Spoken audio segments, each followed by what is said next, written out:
কলিযুগ বোঝো তো, কলিযুগ। সত্যি কথা বলতে গেলে আমরা এখন কলিযুগেই বসবাস করছি। মানে না, নিজের গালে মনে হচ্ছে ঠাস ঠাস করে চাপড় মারি যে কেন এই কলিযুগের মধ্যে আমাকে থাকতে হচ্ছে বা এইসব দেখতে হচ্ছে। মানে এইসব দেখাও মনে হচ্ছে যেন পাপ, যে আমি এগুলো কী দেখছি কী শুনছি।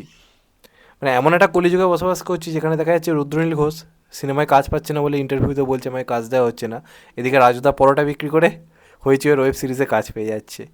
আবার অপরদিকে অনেক যোগ্য সিনেমা যেগুলো হয়তো অস্কারে যাওয়ার সত্যিকারের যোগ্য, সেগুলোকে পাত্তাই দেওয়া হচ্ছে না। অপরদিকে শোনা যাচ্ছে কাঙ্গুবা অস্কারে নমিনেশন পাচ্ছে।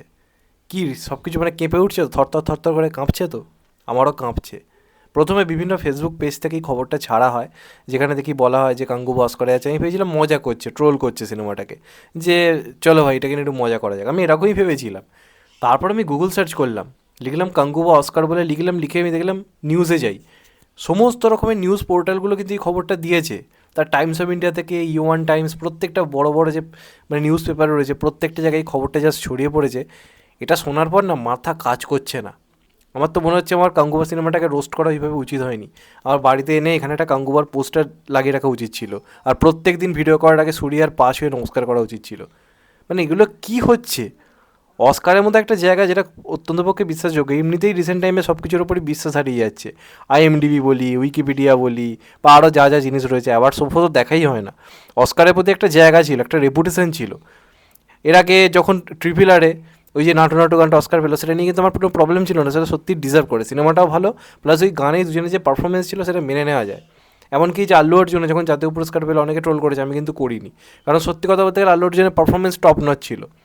একটা কমার্শিয়াল অ্যাক্টরও যে এরকম ধরনের পারফরমেন্স দিতে পারে, তারাও যে ডিজার্ভ করে, এটা কিন্তু আল্লু অর্জুন করে দেখিয়েছে, ওগুলো নিয়ে আমার প্রবলেম নেই।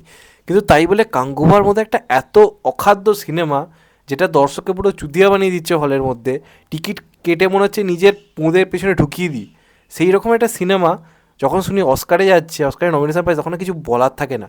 নয় ওদের পেছনে বিচুটি পাতা দিয়ে দেওয়া উচিত, আর নয় নিজের পেছনে বিচুটি পাতা দিয়ে দেওয়া উচিত, যাতে সিনেমা হলে কোনো দিন পা না রাখি। এগুলো কী হ্যাঁ? এত ক্রিঞ্জ একটা সিনেমা, প্রতিটা মুহূর্তে ছাবড়ি আলট্রা প্রো ম্যাক্স ফিলিং দিচ্ছে। দিশা পাটানি নিজের কাম দেখাতে এসছে, সেই একটা সিনেমা যেটায় কিছু নেই, বলা হচ্ছে ভিজুয়ালি এমন কিছু রয়েছে যে কারণে নাকি নমিনেশন পেয়েছে। 313খানা গ্লোবালি সিনেমা রয়েছে, তার মধ্যে এটা নমিনেশন পেতে চলেছে। সেই বাকি 313টা সিনেমা যদি এরম দাবি করে যে আমরা আমরা বেরিয়ে গেলাম, আমরা মানে কী বলবো, অস্কার বয়কট করলাম, তাই কিন্তু দোষ দেওয়া যাবে না। তাদের নিজেদের লজ্জা লাগবে যে একটা পাশে এরকম হাগু পড়ে রয়েছে, সেই রকম লেভেলের অবস্থা। তারা যদি বলে দেয় যে আমরা, আমাদের দরকার নেই ওই অস্কারের, এর থেকে অসম্মান কিছু হতে পারে না যে আমাদের সঙ্গে এই সিনেমাটা লিস্টে রয়েছে। মানে মানে বলা হচ্ছে ভিজুয়ালি সিনেমায় এমন কিছু রয়েছে, সেই কারণে নাকি এটাকে মানে পাঠানো হচ্ছে এই ক্যাটেগরিতে। মানে এরপর তো দেখবো পানুতেও, যদি কোনো পানু দারুণ একটা মানে ভিজুয়ালি দেখানো হয় কোনো একটা দারুণ লোকেশানে বা কোথাও, তাহলে সেটাকেও দেখবো অস্কারে পাঠিয়ে দেওয়া হবে। এমন দিনকাল পড়ছে, এমন চারপাশে ঘটনা ঘটছে।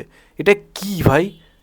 কাঙ্গুবা অস্কারে, মানে এত বাজে সিনেমা বানিয়ে ওটা চিরকাল এই দাবি করে বসবে যে আমাদের সিনেমা অস্কারে নমিনেশন পেয়েছে। মানে কী অবস্থা, এগুলো কী হচ্ছে? তাহলে তো দিশা পাটানিকেও সবচেয়ে বোল্ড নায়িকা হিসেবে অস্কারে নমিনেশন দেওয়া উচিত। ওসব জেনিফার লোপেজ পোপেজকে সরাও, দিশা পাটানিকে অস্কার দাও, তাকে অস্কারে পাঠাও। মানে কী অবস্থা! একটা সিনেমায় একটা ডিপার্টমেন্টও ভালোভাবে কাজ করেনি, শুধু ভালো লোকেশনে শ্যুট করেছে, সিনেমাটাকে বড় স্কেলে শ্যুট করেছে, বাদ বাকি সিনেমায় স্টোরি থেকে শুরু করে কোনো কিছুর মাবন নেই। সেই সিনেমাটা নাকি অস্কারের সুযোগ পাচ্ছে, এদিকে কত ডিজার্ভিং মুভি যেগুলো সত্যিকারের ডিজার্ভ করে। মানে এরপর তো কেউ ডিজাস্টার সিনেমা বানিয়েও দুঃখ পাবে না, সেটাকে যে হোক করে দেখা যাবে অস্কারে পাঠিয়ে দেওয়া যাচ্ছে। কোন দিন শুনবো বাড়ি মেয়ে ছোটো মেয়ে অস্কারে চান্স পেয়ে গেছে। একটা সময় বরফি ফরফির মতো সিনেমাকে অস্কারে নমিনেশন পেতে কত কাঠখড় পোড়াতে হয়েছে অত ভালো কাজগুলোকে, আর আজকে এইসব সিনেমা আসছে অস্কারে চলে যাচ্ছে। মানে জাস্ট যা অবস্থা, কিছু বলার নেই এরপর আর। মানে মারো মুঝে মারো, এরম লেভেলের অবস্থা। মানে কলিযুগ এটা, এর থেকে কলিযুগের শুরুয়াত এখান থেকেই হলো, এর থেকে বেশি আর কিছু হতে পারে না। যাই হোক, তোমরা এটা নিয়ে তোমাদের মতামত জানিও। আমার মাথায় এই মুহূর্তে কাজ করছে না, মনে হচ্ছে মাথায় চুল ফুল ছিঁড়ে ফেলে, এই জন্য চুলেরও এরকম অবস্থা হয়ে আছে। তোমাদের এটাতে কী মতামত অবশ্যই কমেন্টে জানিও। চ্যানেলটা নতুন হলে চ্যানেলটা সাবস্ক্রাইব করে দিও and get the bell icon. ভালো থেকো সবাই, টেক কেয়ার, নমস্কার। আবার দেখা হবে, এখন তো বাই। ভালো থেকো সবাই, টেক কেয়ার, নমস্কার।